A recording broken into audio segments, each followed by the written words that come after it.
ಭೂಮಿಯು ಒಳ್ಳೆ ಬೆಳೆಯನ್ನು ಕೊಟ್ಟಿರುತ್ತದೆ. ದೇವರು ನಮ್ಮ ದೇವರೇ ನಮ್ಮನ್ನು ಆಶೀರ್ವದಿಸುವನು.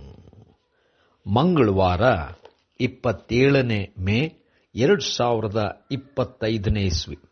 ಈ ದಿನದ ವಾಕ್ಯ ಧ್ಯಾನಕ್ಕಾಗಿ ನಾನು ಆರಿಸಿಕೊಂಡಿರುವಂಥ ವೇದ ಭಾಗವು ಲೂಕನು ಬರೆದ ಸುವಾರ್ತೆ 7ನೇ ಅಧ್ಯಾಯದ 6ನೇ ವಚನ. ಯೇಸು ಅವರ ಸಂಗಡ ಹೋದನು. ಆತನು ಇನ್ನೂ ಮನೆಗೆ ಮುಟ್ಟುವುದಕ್ಕೆ ಸ್ವಲ್ಪ ದೂರವಿರುವಾಗಲೇ ಶತಾಧಿಪತಿಯು ಸ್ನೇಹಿತರನ್ನು ಆತನ ಬಳಿಗೆ ಕಳುಹಿಸಿ, ಪ್ರಭುವೇ, ತೊಂದರೆ ತೆಗೆದುಕೊಳ್ಳಬೇಡ, ನೀನು ನನ್ನ ಮನೆಗೆ ಬರುವತಕ್ಕಷ್ಟು ಯೋಗ್ಯತೆ ನನ್ನಲ್ಲಿಲ್ಲ ಎಂಬುವಂಥದ್ದೇ. ಕರ್ತನಲ್ಲಿ ಪ್ರೀತಿಯುಳ್ಳ ದೇವಜನರೇ, ಶುಭೋದಯ. ನಾವು ಯೇಸು ಕ್ರಿಸ್ತನನ್ನು ಸ್ವೀಕರಿಸುವಂತ, ನಮ್ಮಲ್ಲಿ ಆಹ್ವಾನಿಸುವಂತ ಯೋಗ್ಯತೆ ನಮಗೆ ಇಲ್ಲ ಎಂಬುದಾಗಿ ಅರಿತುಕೊಂಡಾಗ ನಿಜವಾಗಿಯೂ ಯೇಸುವನ್ನು ಅರಿತಿದ್ದೇವೆ. ದೇವರ ನಾಮಕ್ಕೆ ಸ್ತೋತ್ರ ಉಂಟಾಗಲಿ. ಕರ್ತನಲ್ಲಿ ಪ್ರಿಯರೇ, ಈ ವಾಕ್ಯ ಧ್ಯಾನ ಮಾಡೋಣ. ಈ ದಿನದ ವಾಕ್ಯ ಧ್ಯಾನದ ಶೀರ್ಷಿಕೆ, ನಿನ್ನ ಯೋಗ್ಯತೆ ಏನು?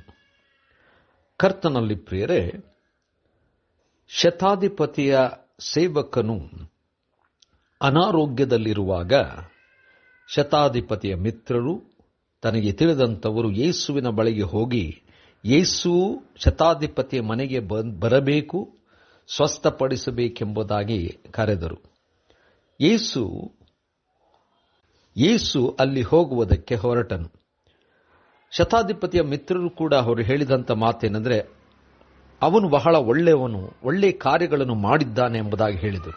ಯೇಸುವಾದರೂ ಶತಾಧಿಪತಿ ಮನೆಗೆ ಹೋಗುತ್ತಿರುವಾಗಲೇ ಶತಾಧಿಪತಿಯು ತನ್ನ ಮಿತ್ರರನ್ನು, ಸ್ನೇಹಿತರನ್ನು ಕಳಿಸಿ ಯೇಸುವಿಗೆ ಹೇಳಿದ ಮಾತೇನೆಂದರೆ, ನಿಮ್ಮನ್ನು ನಮ್ಮ ಮನೆಗೆ ಕರೆಸಿಕೊಳ್ಳುವಷ್ಟು ಯೋಗ್ಯತೆ ನನ್ನಲ್ಲಿಲ್ಲ ಎಂಬುದಾಗಿ ಹೇಳಿದನು.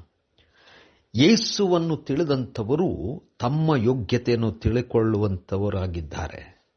ಅಂದರೆ ಯೇಸು ಅತಿ ಪರಿಶುದ್ಧನು, ಶ್ರೇಷ್ಠನು, ಮಹೋನ್ನತನು, ದೇವಕುಮಾರನು ಎಂಬುದಾಗಿ ತಿಳಿದುಕೊಳ್ಳುವಾಗ ನಾವು ಎಂಥವರು, ಎಷ್ಟು ಪಾಪಿಗಳು, ಎಷ್ಟು ದೇವರಿಂದ ವಿರುದ್ಧವಾಗಿ ಕಾರ್ಯಗಳನ್ನು ಮಾಡಿದ್ದೇವೆ, ದೇವರಿಂದ ಎಷ್ಟು ದೂರವಾಗಿದ್ದೇವೆ. ಯೇಸುವಿನ ಹತ್ತಿರ ನಾವು ಹೋಗುವಂಥ ಯಾವ ರೀತಿಯಾದಂಥ ಲಕ್ಷಣಗಳಾಗಲಿ, ಅರ್ಹತೆಯಾಗಲಿ, ಯೋಗ್ಯತೆ ಆಗಲಿ ನಮಗೆ ಇಲ್ಲ ಎಂಬುವಂಥದ್ದನ್ನು ತಿಳ್ಕೊಳ್ಳುತ್ತೇವೆ. ಯೇಸುವನ್ನು ತಿಳ್ಕೊಳ್ಳುತ್ತಾ ಇರುವಾಗ ನಾವು ಯೋಗ್ಯತೆ ಇಲ್ಲದವರೆಂಬುದಾಗಿ ತಿಳ್ಕೊಳ್ಳುತ್ತೇವೆ. ಇದೇ ನಿಜವಾದಂಥ ಅರಿವಿಕೆ. ಈ ಅರಿವಿಕೆ ನಮ್ಮಲ್ಲಿ ಬಂದಾಗ ಖಂಡಿತವಾಗಿಯೂ ದೇವರ ಕಾರ್ಯ ನಮ್ಮಲ್ಲಿ ನಡೆಯುತ್ತದೆ. ಯಥಾರ್ಥವಾಗಿ ದೇವರ ಮುಂದೆ ನಮ್ಮ ಯೋಗ್ಯತೆಯನ್ನು ಹೇಳಿಕೊಳ್ಳುತ್ತಾ ನಾವು ಯೋಗ್ಯರಲ್ಲ ಎಂಬುದಾಗಿ ನಮ್ರತೆಯಿಂದ ದೇವರ ಮುಂದೆ ಕಾಣಿಸಿಕೊಳ್ಳೋಣ. ದೇವರು ನಮ್ಮಲ್ಲಿ ಅದ್ಭುತಗಳನ್ನು ಮಾಡುತ್ತಾನೆ. ಕರ್ತನೇ, ದಯಮಯ ಸ್ವಾಮಿ, ಯೇಸುವನ್ನು ನಮ್ಮಲ್ಲಿ ಕರೆಸಿಕೊಳ್ಳುವಂಥ ಯೋಗ್ಯತೆ ನಮ್ಮಲ್ಲಿಲ್ಲ. ಆದರೆ ಯೇಸುವಿನ ಪ್ರೀತಿ ಅಪಾರ. ನಾವಂತೂ ಯೋಗ್ಯರಲ್ಲ, ಆದರೂ ರಕ್ಷಣೆ ಬೇಡುತ್ತೇವೆ. ಯೇಸುವಿನ ನಾಮದಲ್ಲಿ ಪ್ರಾರ್ಥನೆ ಬೇಡಿದೆವು ತಂದೆಯೇ, ಆಮೆನ್.